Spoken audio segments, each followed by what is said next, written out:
Ni hao, annyeong, hello, I am the Dark Fae and welcome back to Confessions of a First Time DM. I haven't recorded anything in a while because I've been sick, you can probably hear it. I'm actually re-recording this because I tried recording this yesterday and then I was coughing too much and I ended up rambling and coughing through the whole video. So, I have with me Squishy Lizard today, so he will be here too. And yeah, today I'm going to be talking about our session 3 recap. So we were down a player this time, but I still feel like this session went pretty well. I think it went better than the previous one. Part of that was because I did end up prepping a little bit more, not just for the session, well, kind of for like this little mini quest storyline, but also I think for the players in general and kind of for the world, because in between our session 2, which by the way, if you haven't seen the session 2 recap, I'll put a link to a suggestion to it up here. I think it's up here. So you can go watch that before this one. And so between session 2 and 3, I kind of gave them, my players, kind of a lore dump because they were in the library reading about certain subjects. Valkyrie, our druid, was reading about the Forest of Rot and some of its history. Our cleric Umric was reading about some of the history of the Yurikasi Forest, which is their destination for this storyline. And Ivar 71 was reading about any any information he could find about those like odd-shaped skulls, which is what the item that they're looking to find. So I can go a little bit into some of the lore because lore is my favorite thing. And so for the Forest of Rot, our druid, she rolled I think a 15, which is pretty good for history, and she discovered some information on the War of Corruption. I can't remember all of my years because I still don't have like a set timeline, but I have an idea of it. But anyway, so the War of Corruption basically was between Kror, the god of undeath, and Melispa, the goddess of wild nature. And they kind of had a clash as Kror was kind of invading from the north and Melispa was trying to kind of defend her territory. I can show you on the map maybe. And so Kror had with him, his general at the time was Saint Hescor Welkend, who is the Hellraiser, who specializes in like the necromancy and raising of like monsters and beasts. And then Melispa, her general kind of was Saint Dalmat the Hunter, who is sort of the ranger, the protector of the wilds. And so they were fought in the War of Corruption, and after like many years, the two deities themselves kind of stepped in to decide the battle. And Melispa ended up overthrowing Kror because she kind of revealed this like newfound ability to kind of like raise the forest as like these plant beings and plant creatures to fight against the undead and the necromancers of Kror. And because the necromancers couldn't really take the plant beings and like kill them and raise them to join their armies, much like the Night King in Game of Thrones, so then they ended up being overwhelmed and pushed back and up north into the region that is now Salmat. And so Melispa won the Battle of the Blight, which ended that war. And since then, the forest has been rotting, but no one really knows why still. And so that's what Valkyrie, our druid, is trying to discover. Let's see who's next. Umric, he was researching the forest and map again.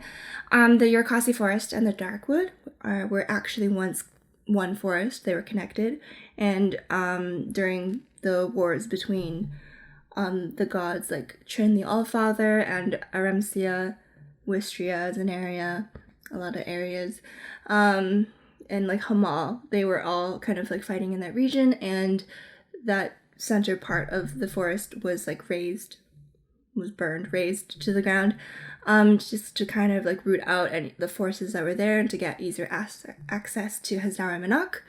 And so they like separated and have eventually kind of evolved into two different kind of areas, but they're still kind of connected and like some maybe arcane, some mysterious means. Let's see. I think he was also the one who found out that Levesque, which is the city within the Yerkasi forest, was founded many, many years after Selmat was formed and after all the wars were over, and it was formed by migrants from Ranthior, which is the capital of Selmat, who wanted to get out basically from under the worship of Saint Jaskin Aith, the resurrected, and instead they want to worship Kror in their own way, so they left and founded the city of Levesque.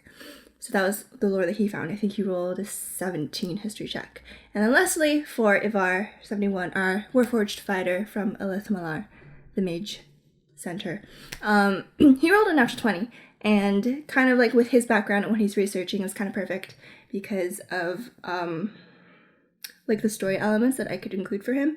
So as a Warforged who has retained his like previous ancient memories of fighting these beings are actually with the skulls that kind of have like the bony spines coming out of the ridges.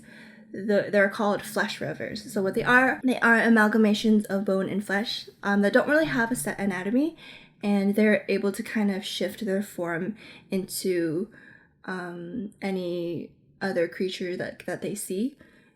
And so they're shapeshifters that have been sequestered kind of in the land of Verdak, and they've never really crossed over into the rest of the continent because of the like protections from the mages and Warforged of Elith Malar. They've kind of been guarding them and keeping them in their little corner in timeout. But so the fact that there's like a rumor or that they are on this quest of getting a skull that's supposedly somehow in the Yerkasi forest is very concerning for the Warforged who has fought these things before. And since he rolled a natural 20, I gave him an extra little tidbit that he finds in the archives about Apostle Desquan Malviers, who is kind of like the saint, even though a lot of the evil gods don't have saints, of kind of the saint of Nogral, the god of insatiable hunger, who I didn't mention created the flesh of rovers to consume all living creatures. They just eat and eat and eat. But he's trying to kind of bring the flesh rovers into the rest of South Kalios, the continent, to kind of unleash them upon everyone. And yeah, so that's the lore that I prepared for them before our session. So getting into the session now, they began kind of just preparing for their quest and sharing all this information. And then after realize, I had made plans. I planned a lot more this time for like the different routes that they could take. So if they wanted to kind of investigate a little bit more about Fernay and maybe her history and like who she is, why they're doing a favor for her, I had plans for that in Sisquarian Keep. But after I reminded them that they have actually a time limit, a week, for this quest, they ended up deciding to just get a move on right away. They tried getting horses, but horses are expensive, and after owing 150 gold to the bar for repairs, and then getting only like 120 gold, splitting it among them, but then also buying supplies, they were like, no, it's too expensive, we'll just walk. So one of the things that I really wanted to focus on, or at least kind of get right to keep it from being like boring or just like faster, was travel, because I feel like there are so many interesting things that can happen like in the points between like the major destinations, because the major destinations have all been pretty much like thought out. They have a specific theme, or they have specific monsters or creatures or people you can encounter only in those areas. But I feel like the spaces between can be more unique, and you can find things there that you couldn't find anywhere else, or that are very unexpected. So those are like good opportunities to kind of throw in something interesting or something from a backstory or something that they wouldn't necessarily encounter yet because of like where they're going or where they're coming from. But in my past experience, kind of sometimes travel is a little bit bumpy just because I feel like it can be hard to think of things to kind of give the players, like encounters or problems or interesting areas, because you don't really want to like derail them from what they're doing, but you also don't want to just say like, all right, let's skip these 2 days of travel and get to the main part. And especially being a player down, I didn't want to like get through like the majority of the storyline without one of them there and have them like miss a whole chunk. So I actually wrote a lot more stuff. This is my like DM book that my players are not allowed to see, but you can show like little flashes of it. I've written down like little snippets for like all the characters. So like there's there's all the characters, and I've got little notes. And then this was like all the stuff that I'm keeping track of, all the lore that I gave them. Well, not all the lore, since there is still some that I'm keeping, since they didn't roll perfectly. But and then this I like planned for the encounter, even though that's probably a little far off, of like when they actually reach their destination, and like started to go into some of the possibilities that could happen there. And I think that actually helped me to kind of see the end goal. And then after that, I could kind of take a step back and like play with what was in the middle, kind of like on their way there. So then I like wrote down a lot of things that they could possibly find in the Scarecrow Keep, or what they could find in their traveling encounters. And I kind of listed a whole bunch, and then decided on a couple that I liked and threw them in there. So while they were traveling, they kept in their marching order and kept a watch out. They encountered like wagon tracks and sets of footprints, but they decided not to follow that and actually decided to like keep their distance from it. So that might be something that I could pursue further, like because I had kind of planned that to like lure them into the encounter that I did want to do for them, but since they didn't go for it, I was like, okay, I could turn this into something else maybe later on, like determine who they are, where they're going. I think the tracks were heading south, and like where they were coming from and what they were doing. So that might be a possibility. But what I did was, as it was kind of reaching sunset, or the sky was starting to darken, they spotted kind of like chimney smoke and like kind of like firelight in the distance that was coming from a farmstead. And so they approached, like kind of looking for a safe place to camp. And then as they approached, what I did was, there was actually a scarecrow about like 20 or 30, I can't remember, feet from the house. And as they approached, it actually like turned to look at them, and it moved. And so it was kind of scarecrow with kind of like a burlap sack for a head with like straw sticking out of its neck. It had like a kind of like a witch's hat with like a little pointy, like a curly top. And it was kind of affixed to like a series of posts, kind of almost crucified. So its arms are kind of like out here, and it could only really turn its head and like wiggle its arms or wiggle its hands. And he was just posted there, and he kind of like just went, hello there. So I was trying to make it, because since my theme is like dark fantasy, kind of horror-esque, I was trying to make it like interesting enough that they would want to go investigate it, but not creepy enough that they would want to just kind of like blow it up immediately or leave or whatever. So I think I struck a good balance, and that the scarecrow was able to have like a normal conversation with them, but like some of its answers were just like very strange, or like hinting at something that's like not quite right, you know? And also like kind of like with the way it talked. So I, like during the session, I was like, I had my arms out and I was kind of like looking at them and talking, and be like, they would like ask it questions like, who lives here? He says, I do. Or like, who's like inside, who's keeping the lights on? This is like, and the scarecrow was like, I keep the lights on at night. So it's like something like kind of creepy, but like kind of interesting. It could be cool, you know. I think I should have planned out a little bit of what the scarecrow would say, or like what it wanted. I like kind of had an idea, but I kind of was coming up with travel encounters like in like the 20 minutes or so like before the session started, as we were kind of like waiting for people to gather and get ready and all that. So I didn't really like plan it out 100%, and I think I did okay, but I think it could have been clearer, and that might be something for me to prep more for like my NPCs. Not necessarily like plan out line by line, but I think giving them like talking points or like certain bullet points of like who they are and like what they want and like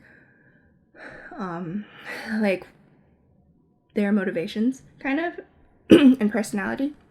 I think that would help in me doing dialogue, because I'm not a good speaker, as you can maybe tell. Anyways, so they eventually so the Scarecrow asked them to take it with them off of its post because it was tired of being like kept there and it wanted to see the world. Kind of hinted that it was kind of like a soul trapped inside of this like Scarecrow's body. Our bard Basil did try to detect thoughts on this creature, but as it does not have an actual brain, it didn't really work. It was really just kind of like an animate object, kind of.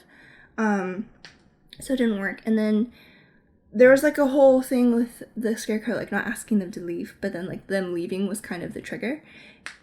So that was like a little back and forth for a while. But they eventually decided like to try to go in the farmstead, sleep on it, and then figure it out in the morning. So like as they left, it kind of triggered the trap, which they could have found, by the way, if they had made an investigation check and high enough. They would have noticed that like the dirt around the Scarecrow looks like it had been like recently dug up or recently like moved. But it triggered the trap. And I meant for it to be kind of instantaneous, but I don't think I described it well. So it kind of ended up seeming like they had forewarning and therefore it could have a reaction. So our wizard was able to like bonus action Misty Step as like the ground kind of caved in underneath them. I was considering whether to allow it, but it was since it's not like a reaction, but it's not an action either. It's like a bonus action. So I think it was fine. It was kind of my fault for not saying that like the ground starts to crumble and you guys drop. Because I gave it some time. But he was able to Misty Step out, but everyone else pretty much fell 30 feet into this tunnel. And actually, one of the lore tidbits that I believe Umric got about the Yurkasi forest was that the Hollows of Malgor, which are a series of tunnels that are underneath the Blood Lakes, there are rumors that they've started to encroach upon like the Yurkasi forest area. So when they dropped into this tunnel, it was kind of like a nod to whether or not this was a hollow, one of the hollows of Malgor or not, because the characters would think that it doesn't make sense for the tunnels to have reached this far yet, since they are between Yurkasi Forest and the Sisgorian Keep. So that's maybe an interesting point. And then, so as they were trying to get out of this tunnel, our druid like transforms into a giant spider to help ferry people up, and also they're trying to climb a rope and all that. But then they start to hear this like howling bark, and this is the encounter that I planned. So as they're trying to get out, these creatures like emerge and attack them, and I think I got them mostly from the fiend. I think it's the fiend folio from 4E. I want to say, I don't know the version numbers, but they're rune hounds, but I changed them and adapted them a little bit to be abyss hounds. Anyways, so they are these like pale, kind of furless wolves with like black veins all across their body, and they don't have a head, but instead there's like this long neck that kind of protrudes from the middle of their back that ends in like this maw of gnashing teeth. And so everyone rolls initiative, combat begins, and they quickly find out that these creatures have 10 feet of reach. I messed up on this once, but they have uncanny blind sight, meaning they can't be flanked, and they have blindside, I think, out to 60 or 120 feet. I can put the stats up here, maybe blank area, but I don't know how well you'll be able to see them. But so blindside, and then they can also shoot like 2 substances. The one, they can shoot an acid in a straight line that requires a dex saving throw, or they can shoot like a glob of like entangling goo, which is kind of like a single target web effect. So yeah, that was actually really fun. I had 3 of them against them. I originally planned for 4 because we were down a person, so I scaled it back to 3. Combat was interesting because 2 of their people were actually like up above, and then 3 were down in the pit. So there was like one kind of a weird thing where I don't know how to factor in like heights to things occasionally, because our wizard was 30 feet up, and then the 2 abyss hounds, I still don't know how I'm saying that. These 2 abyss hounds were like right by the wall, like 5 and 10 feet away basically. And so he wanted to shoot a witch bolt down at them. And it's like, honestly, obviously on a 2D map it works, but like to me, shooting a bolt like directly downwards at something like 10 feet away, like the thing that's 5 feet away, it's like the angle is too steep to hit both. So that's what I ruled. But I didn't feel good about it. Maybe I'll have him do a check. It would be easier if I had like the actual like 3D like stands, and then we could like try it out. But I didn't really have a map for this encounter at the time, so that's kind of a bummer. I'll have to think of a better way to do that. If anyone out there as a DM or a player has encountered something like has had to deal with spell physics and like terrain physics, let me know down in the comments below if you have a good way to handle it, because I would love any advice or pointers. But yeah, that was like the only sticky part. Combat was pretty fun because of kind of like the confined space, and then the abilities of these abyss hounds to kind of like either bite or spit acid or spit goo. Nobody went down, but our bard actually went to 1 health, which is crazy because I wasn't tracking it. And then when he said so, I was like, oh crap, oh, damn. Yeah, so that was a cool moment. So it felt like a challenging encounter, but it wasn't like life-threatening I don't feel like a starting level wayward encounter should be. So I think this was like a pretty good balance. Yeah, so eventually after combat they make it out of the pit, break down the door to the farmhouse because they firebolted the Scarecrow, set him on fire, so he's like burnt and no longer active. His eyes stopped glowing, which they started glowing when the trap fell, and he was like, don't leave me, don't leave me. So yeah, they went to the farmhouse, nothing spooky in there because the Scarecrow was dead, and then they're taking a long rest, and that's where we ended the session. So yeah, I think it went well. I didn't get any kind of like negative responses really from any of my players. I actually had one moment that I was pretty proud of when I first introduced the Scarecrow, and I described it, and then said as you approach, it like turns to look at you and says hello. And then one of my players actually just stared at me like open mouthed for like a good 5 seconds, which I think was her like genuine reaction. So that was pretty cool. I was pretty pleased with that. Kind of made me feel like I had designed something that was pretty cool. So I was happy. And then for next time, let's see. One of my players has given me something that I kind of need to incorporate and maybe change up a little bit of the storyline. I won't get too far into it since this is before the session, and if my players do see this, I don't want it to be like a whole thing, and I don't want it spoiled. So I'll probably say that for our next video. But that will be some interesting stuff to prep, some backstory things. And then I think I might be planning a little bit like too far into the future, but honestly I feel like it helps me instead of just planning like very small windows, like session by session, if I kind of expand a little bit and have a bigger picture.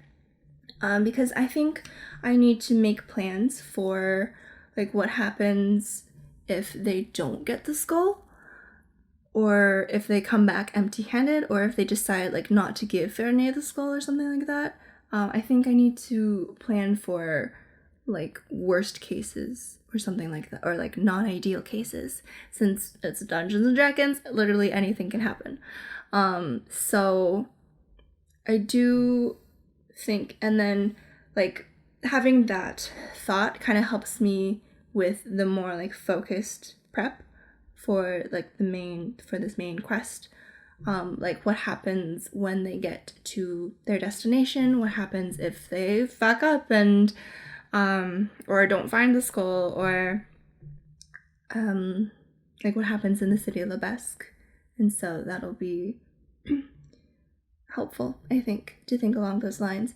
And I'm also really excited to actually get into one of like, it is a small section, but it is like a different area than This Is Crying Keep. And I'm really excited to kind of make this, because it's like none of the characters have been there before. They haven't really seen anything outside of This Is Crying Keep, which I feel like is a very basic kind of fantasy setting, where it's like a castle with shops, and like it's just like a very plain kind of city that they've seen so far.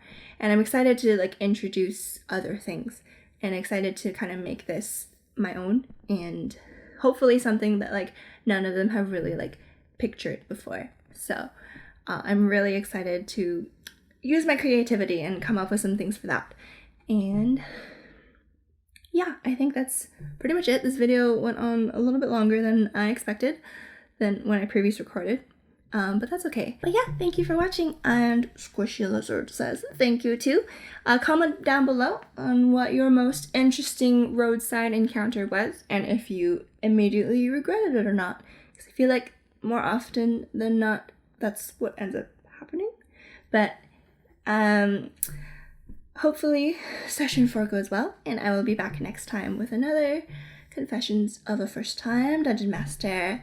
And don't forget to like, I guess, and subscribe for more content, so you'll be notified of when the next confessions video comes out.